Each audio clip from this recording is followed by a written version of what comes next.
Good morning, golf cart fans. We got another repair today in the old Manatee Buggy shop. Got our Evolution in. Needs a little bit of repair, just something small. Hopefully we can get this done today. I figure I'd bring you along for the ride. So what we got is a 2020, I think it's 22, something like that, Evolution. It's just a, I'm not sure what the nomenclature for the Evolution is. A 4-seater, 2+2. It's got the lithium battery in there, the big one. I think it's a 130. It's got the screen. It's got the leather. That's about it. But what it does have extra is a split steering boot. Right there. No bueno.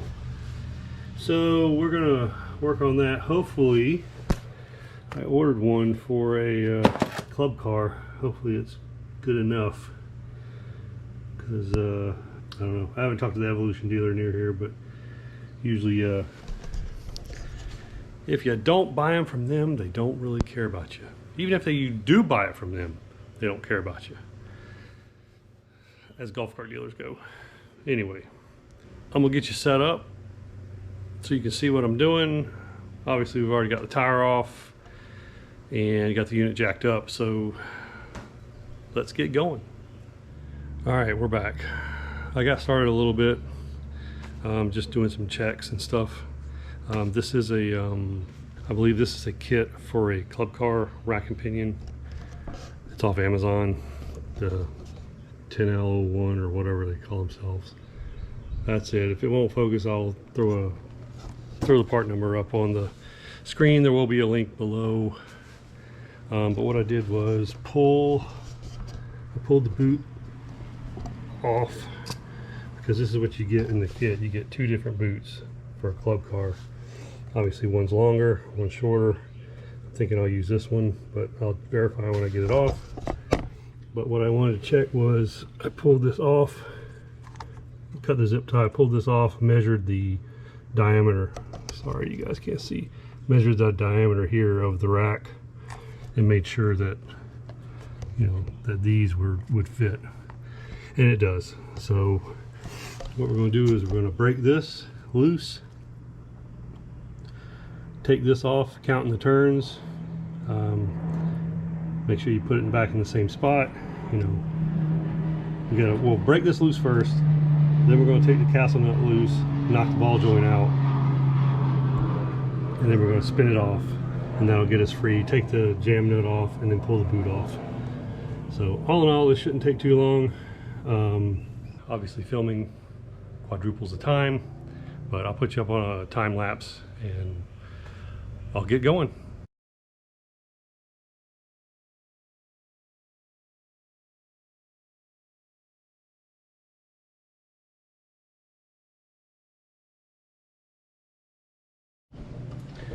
All right, so we got that off.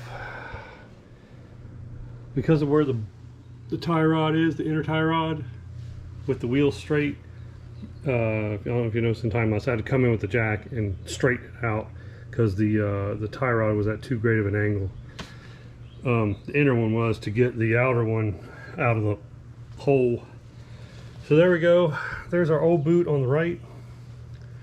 Here, there's closest new boot is the one in the middle. Like I said, it comes with two sizes in the kit. I guess I can pitch that one, or I'll probably keep it for, there's a club car, but that one should do it in the middle. This one right here.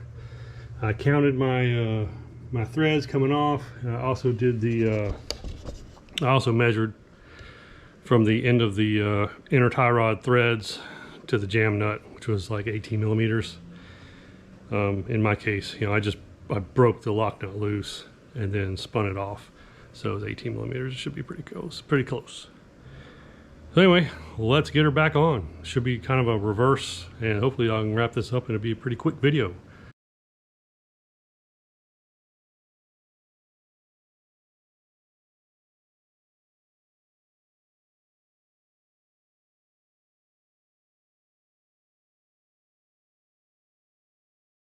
So that's it.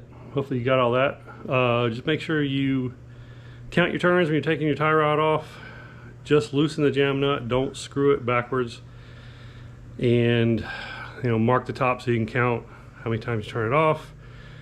Make sure you jack the cart up, put a stand underneath it, put the jack underneath the knuckle of the control arm on the outside, jack it up straight so the tie rod and the inner tie rod are straight, not like this. You won't be able to get the tie rod out.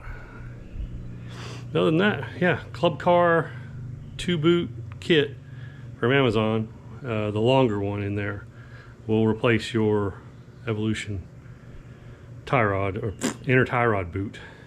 So anyway, I don't know if it came out on the time lapse, but I did cycle the steering back and forth to make sure it wasn't binding or messing up or anything, and it was perfect. So final look, there it is. It's all strapped in. Got the strap on the outside or the inside, the large end diameter. This side did not have anything on it. Let it just float. It's tight enough. Hopefully this helped y'all, someone, something, somewhere, so you can repair your own Evolution, whatever models these are. 2+2s. I'm sure the 6-seaters are the same. But yeah, it's kind of strange. I wasn't very happy with the fact that it is a 22. So it's not even a year and a half old, and the boot already split on it. So that's not good. Some of you might be asking why I didn't just take it back to the dealer for warranty, which I could have, but generally that takes forever. We do run a business, so the warranty, usually the warranty is me. Matter of fact, I think the people that I bought this from the previous owner, he had it less than a year. He had it like 6 months. So I bought this second hand, and they won't warranty it anyway, just to let you know that. So anyhow, that's why I didn't take it to the dealer and let them deal with it, because generally, as with all my carts, we've only bought 2 brand new, because generally any cart, and I'm going to just say it, doesn't matter which cart you buy, Club Car, Icon, Evolution, Advanced EV, whatever, depends on the dealer, but most of the warranties are Charmin warranties, which means you can pull them off the roll, wad them up, and wipe your butt with them. So anyway, thanks for watching. Have a good day. We'll see you in the next one.